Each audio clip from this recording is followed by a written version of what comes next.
So welcome to data science and machine learning course. जब हमने decision tree start किया तो वहाँ पर हमने सबसे इम्पॉर्टेंट पॉइंट को डिस्कस किया था कि एक्चुअली जब हमारा डेटा ट्री के रिस्पेक्ट से डिस्पर्ज होना शुरू होगा तो सबसे इम्पॉर्टेंट पार्ट वहाँ ये चीज़ देखी जानी थी कि कौन सा ऐसा एट्रीब्यूट है जो हमारा स्टार्टिंग रूट एलिमेंट बनेगा।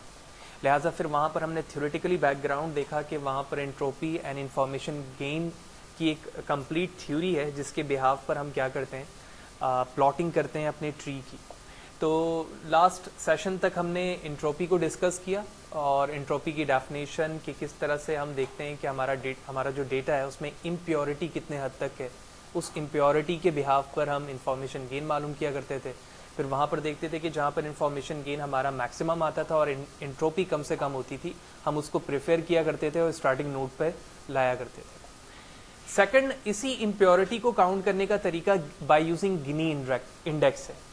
तो गिनी इंडेक्स के ज़रिए से वही काम जो लास्ट सेशन तक हमने एंट्रोपी और इन्फॉर्मेशन गेन के ज़रिए से की थी, अब हम उसी चीज़ को गिनी इंडेक्स के ज़रिए से देखेंगे कि एक्चुअली वो काम जो सेकंड मेथड के साथ इस्तेमाल हो सकता है, विच मीन गिनी इंडेक्स के साथ, वो कैसे होगा, क्या बिहाइंड थ्योरी है। और सेम एग्जाम्पल को हम डिस्कस करेंगे विच मीन दिस एग्जाम्पल।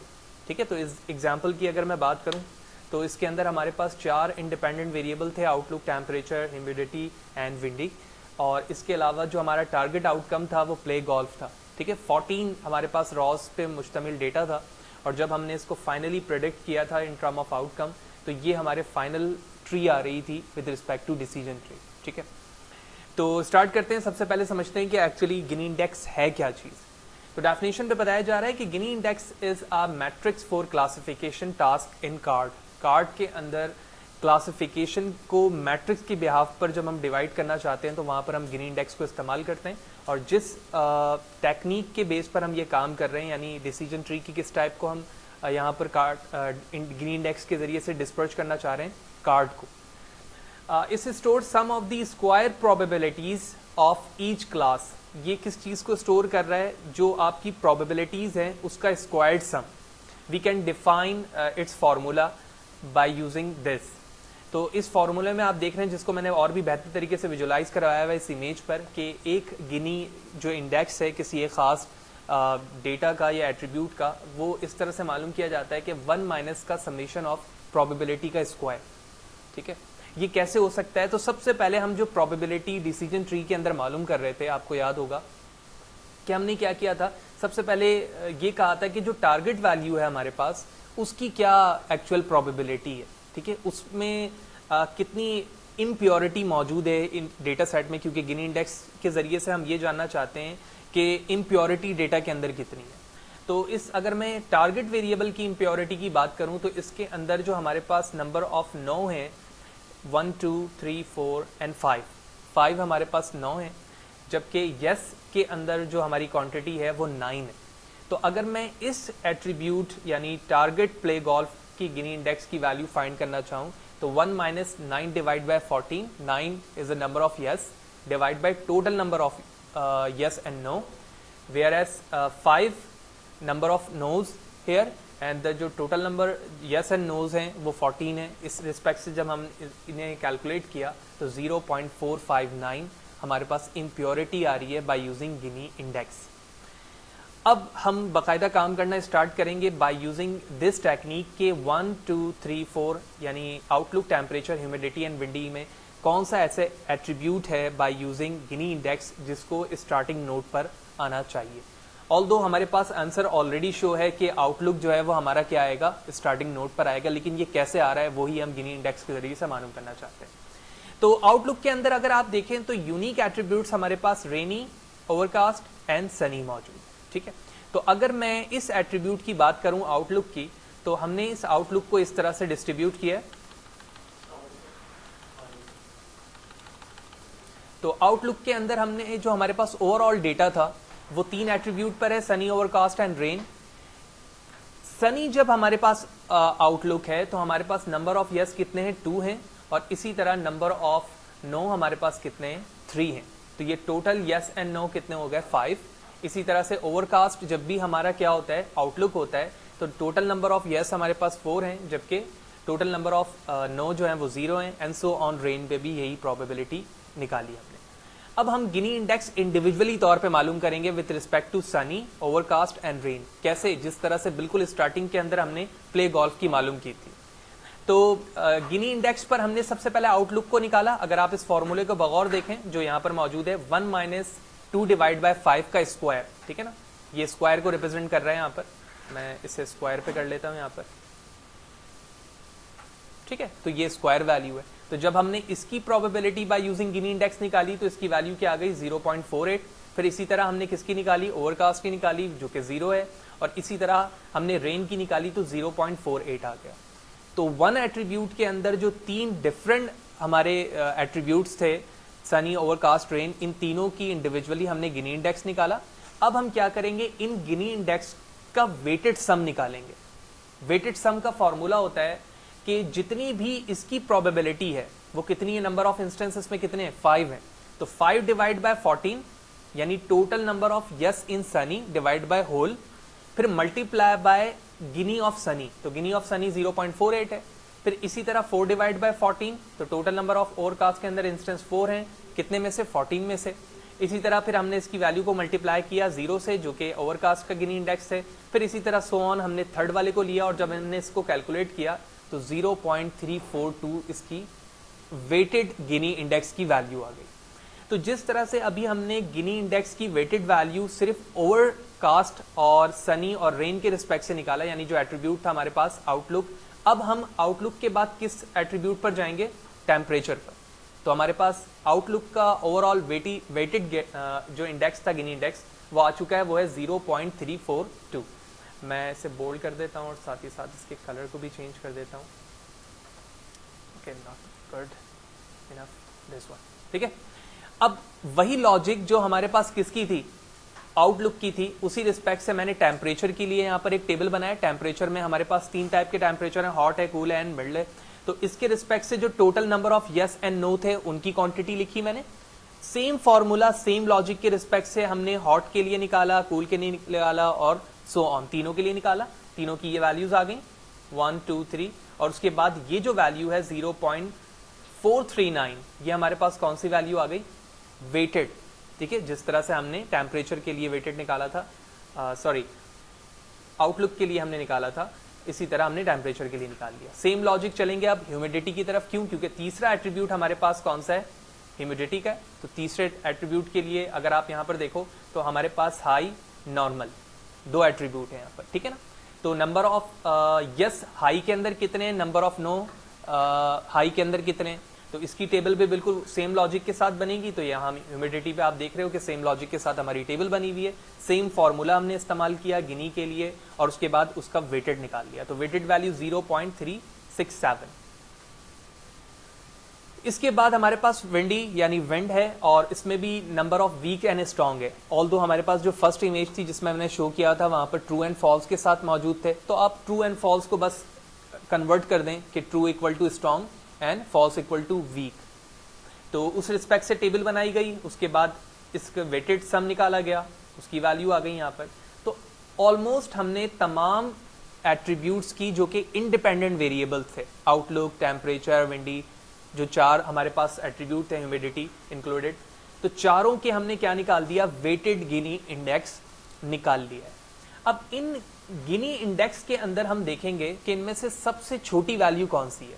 तो आप इसमें देख रहे हो कि सबसे छोटी वैल्यू हमारे पास जो वेटेड गिनी इंडेक्स की आई है वो 0.342 आई है। तो हम इसे चेंज करते हैं, दिस वन कलर। तो इसका मतलब ये हुआ कि हमारा जो ट्री स्टार्ट होगा वो आउटलुक से स्टार्ट होगा। तो मैं कह सकता हूं कि अब जो हमारे पास ट्री स्टार्टिंग नोड पर आएगी वो बिल्कुल उसी तरह से हो जाएगी जहां पर हम अपने ट्री को किससे स्टार्ट कर रहे थे? बाय यूजिंग इंट्रोपी और इंफॉर्मेशन गेन के रिस्पेक्ट से स्टार्ट कर रहे थे। तो उसमें भी हमारा स्टार्टिंग जो रूट एलिमेंट था वो आउटलुक ही था। तो हम जानते हैं कि आउटलुक के अंदर जो हमारे पास वेरिएबल्स हैं, जो डिफरेंट एट्रीब्यूट्स हैं, वो 3 हैं, ठीक है। रेन है, ओवरकास्ट है एंड सनी है। तो उसी रिस्पेक्ट से हमने क्या किया, अपने डेटा को भी डिस्ट्रीब्यूट करके यहाँ पर विजुलाइज करवा दिया ताकि हमें बार बार उस इमेज की तरफ ना जाना पड़े जो हमारा ओरिजिनल डेटा सेट है। तो सबसे पहले हम ओवरकास्ट पे देखते हैं कि क्या आ रहा है। ओवरकास्ट के अंदर जितने भी हमारे आउटलुक हैं उन तमाम में डिसीजन हमारा किसका है? यस का है। लिहाजा यहां पर तो कुछ पॉसिबिलिटीज बन ही नहीं रही हैं कि अगर ये टेम्परेचर हो तो ये किया जाए। यहां पर तो बस अगर आपका आउटलुक ओवरकास्ट है तो आप प्ले करेंगे ही, लिहाजा मैं इस डेटा की जगह डायरेक्टली क्या लिख सकता हूं, यस। तो यहां पर तो फर्दर कोई कंडीशन की बात ही नहीं होगी, ठीक है। अब बारी आती है सनी और रेन की, लिहाजा अब मेरी इमेज आप देख रहे हो कन्वर्ट होकर किस में बन चुकी है, डायरेक्टली ओवरकास्ट पे हमने क्या कर दिया, प्ले को क्या कह दिया, यस, क्योंकि उसमें कोई कंडीशन ही नहीं है यस नो की। लेकिन अगर आउटलुक हमारा सनी होता है तो अब यहां पर कंडीशन है, आप इस कंडीशन पे देख रहे हो कि 3 टाइम क्या है, नो, और 2 टाइम है यस। तो अब यहां पर हमें क्या करना होगा, सनी के रिस्पेक्ट से देखना होगा कि कितने नंबर ऑफ यस हैं और कितने नंबर ऑफ नो हैं। तो लिहाजा अब हम सोल्यूशन पे किस तरफ मूव कर रहे हैं, सनी के लिए। Let's see. तो वही टेबल जो ऊपर मौजूद थी लेफ्ट साइड पर, मैंने इसको यहां पर विजुलाइज करवा दिया। विजुलाइज करवाने के बाद आप यहां पर देख रहे हो कि नंबर ऑफ नो हमारे पास 3 है और यस 2 है। तो इसको मैं किसके रिस्पेक्ट से देख रहा हूं, अभी टेम्परेचर के रिस्पेक्ट से, क्योंकि आउटलुक तो हम कर चुके हैं, आउटलुक पे तो पहला डिसीजन लिया, अब बारी किसकी है, टेम्परेचर पे। तो आप टेम्परेचर पे देखो कि जब जब हमारे पास हॉट है तो नो है, और इसके तरह अलावा कूल पे भी हमारे पास यस है। तो इसकी टेबल हमने इस तरह से कर ली कि तीनों टेम्परेचर लिखे और उसमें number of yes and no visualize करवा लिए, क्योंकि जो हमारे पास टेम्परेचर है वो 3 टाइप के हैं। सेम लॉजिक गिनी मालूम किया, तीनों की गिनी मालूम करने के बाद क्या मालूम किया, वेटेड गेन। वेटेड गेन की वैल्यू आ गई 0.2। जब गिनी की वैल्यू आ गई तो अब हम दूसरे एट्रीब्यूट पे किस पे जाएंगे, टेम्परेचर के बाद क्या है, ह्यूमिडिटी। तो ह्यूमिडिटी के अंदर भी इसी तरह से हम अपने टेबल को विजुलाइज करवाते हैं। तो आप देख रहे हो ह्यूमिडिटी में हमारे पास 2 टाइप है, high and normal. High and normal के रिस्पेक्ट से यस एंड नो देखा हमने, और उसके बाद हमने वेटेड गिनी निकाल ली, और वेटेड गिनी इसकी कितनी आ रही है, 0, जो कि सबसे कम मानी जाएगी। अभी हम आगे जाके देखेंगे तो और भी बेहतर तरीके से समझ में आएगी। तो हमने सबसे पहले टेम्परेचर के रिस्पेक्ट से देखा, और उसके बाद फिर दूसरा एट्रीब्यूट ह्यूमिडिटी में देख लिया। उसके बाद हम विंड पे देखेंगे। तो विंड पे देखने के बाद जो तीसरी वैल्यू हमारे पास आई है वो 0.466 आई है। तो 3 वैल्यूज हमारे पास आ चुकी हैं फॉर सनी, ठीक है। अब हमने क्या किया, उन तीनों को विजुलाइज करवा दिया इन टेबल पर। तो आप देख रहे हो this one and this one, ये तीनों जो गिनी वेटेड इंडेक्स की वैल्यू आई है ये फॉर सनी के लिए। अब सनी के लिए जब है तो इनमें से सबसे मिनिमम वैल्यू कौन सी है, 0 है। तो मैं कह सकता हूं कि अब मेरी विजुलाइजेशन किस तरफ चले जाएगी, यहां से मैं बैक कर रहा हूं, इस तरफ विजुलाइजेशन किस पे चले जाएगी, जिसकी वैल्यू 0 है। तो 0 वैल्यू किसकी है, ह्यूमिडिटी की। तो अब सनी पे जाने के बाद फर्दर जो ट्री डिवाइड होगी वो किसके रिस्पेक्ट से होगी, ह्यूमिडिटी के रिस्पेक्ट से। लिहाजा अब विजुलाइजेशन हमारी इस तरह से प्लॉट हो चुकी है, ठीक है। ये आउटलुक पे हमारे पास जब भी वेदर सनी होगा तो ह्यूमिडिटी किस तरह से डिवाइड हो जाएगी, अगर हाई है तो आप प्ले नहीं करोगे, और नॉर्मल है तो आप प्ले करोगे, ठीक है। तो सिंपल डेटा पहले कॉम्प्लेक्स था, उसको हमने सेपरेट चंक में डिवाइड किया, और चंक में डिवाइड करने के बाद वो 2 पार्ट में अभी तक डिवाइड हो चुके हैं। लिहाजा अब हम फर्दर आगे चलते हैं, और विजुलाइजेशन इस तरह से अभी तक हमारी हो चुकी है कि जब हमारे पास टेम्परेचर स्टार्टिंग में आउटलुक चेक हुआ, अगर वो ओवरकास्ट है तो प्ले करेंगे, अगर सनी है तो फिर आप चेक करोगे ह्यूमिडिटी को, कि ह्यूमिडिटी अगर हाई है तो आप प्ले नहीं कर सकते, और ह्यूमिडिटी अगर नॉर्मल है तो आप प्ले कर सकते हो। और ह्यूमिडिटी को हमने क्यों लिया, ये हम प्रीवियसली अभी गिनी इंडेक्स पर इन चीज़ों को डिस्कस कर चुके हैं। लिहाजा अब हमारे पास सिर्फ एक पार्ट बच गया जो कि राइट हैंड साइड पर है, वो क्या है, रेन का। तो सेम लॉजिक अब हम किसके लिए इस्तेमाल करेंगे, रेन के लिए इस्तेमाल करेंगे। लिहाजा रेन के लिए देखते हैं, ये सिंपल टेबल है रेन के लिए। ये वाली जो टेबल यहाँ शो हो रही थी इसको हमने यहाँ पर इस तरह से विजुलाइज कराया है। लिहाजा सबसे पहले मैं किसके लिए देख रहा हूं इसे, टेम्परेचर के लिए। तो टेम्परेचर 2 हैं इसके अंदर, अगर आप टेबल को देखो तो, ठीक है। इस टेबल के मुताबिक 2 टेम्परेचर थे, तो हमने दोनों के लिए यहां पर गिनी इंडेक्स बनाया। फिर उसके बाद हमने ह्यूमिडिटी के लिए बनाया, तो ह्यूमिडिटी की भी एक वैल्यू आ गई यहां पर। और फाइनली हमने किसके लिए किया, विंड के लिए, इसकी वैल्यू दोबारा से क्या आ गई, 0 आ गई। अब हम क्या करेंगे, जिस तरह से शुरू से हम तमाम चीजों को विजुलाइज करा रहे हैं, इसके लिए भी हमने किया। इसमें सबसे मिनिमम वैल्यू कौन सी आ गई, विंड के लिए। लिहाजा अब जब भी हमारे पास आउटलुक में रेन होगी तो हम किससे डिसीजन लेंगे, विंड से। अगर विंड वीक है तो खेलना है, विंड स्ट्रांग है तो फिर नहीं खेलना है। क्यों? क्योंकि इस पे जो गिनी इंडेक्स की वैल्यू है वो सबसे मिनिमम है। तीनों ट्रीज पे यानी 3 जो डिसीजन थे वो तीनों सॉल्व हो चुके हैं यहाँ पर, ठीक है। अब फाइनली जो हमारे पास ट्री बनेगी वो इस तरह से बन जाएगी, और ये एज लाइक वही ट्री इस दफा हमारी बनी है जो ट्री हमने डिसीजन ट्री में इंट्रोपी के जरिए से सॉल्व किया था। तो इंट्रोपी के अंदर भी हमारे बिल्कुल इसी तरह से ट्री रिजॉल्व हुई थी, जिसमें टेम्परेचर हमारा जब भी सनी होता था तो हम ह्यूमिडिटी के रिस्पेक्ट से उसकी प्रोडक्शन करते थे। आउटलुक जब भी हमारे पास ओवरकास्ट होता था तो हम डायरेक्टली प्ले करते थे, और अगर हमारे पास रेन आउटलुक पे होता था तो हम डिसीजन विंड के बिहाफ पर लेते थे कि अगर वो विंड स्ट्रांग है तो हम खेल नहीं सकते, और अगर विंड हमारे पास वीक है तो हम वहां पर खेलेंगे।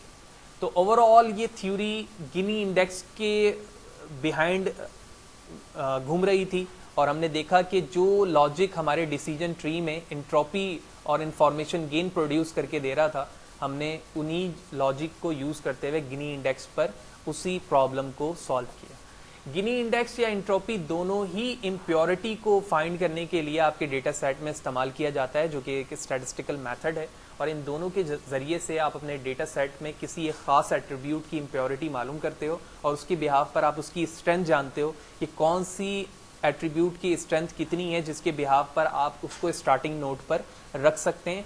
ये तमाम प्लॉटिंग या ये जो ग्राफ है वो इस बात को शो कर रहा है कि आउटलुक की स्ट्रेंथ आपके डेटा सेट में सबसे ज़्यादा है, इसके बिहाफ पर आप फर्दर डिसीजन ले सकते हैं। उसके बाद सेकंड जो नंबर है वो ह्यूमिडिटी की है, और उसके बाद विंड की है। ह्यूमिडिटी की स्ट्रेंथ सनी पर ज़्यादा है लेकिन रेन पर कम है। तो जिस तरह से ये डेटा डिस्पर्ज होता है, ये डिस्पर्जन हमें बता रहा है कि जो इंट्रोपी की वैल्यू है जहाँ जहाँ पर वो कम मिल रही है वो फर्दर पहले वाले स्टेप को, उसकी स्ट्रॉन्ग पोजीशन को जाहिर कर रहा है।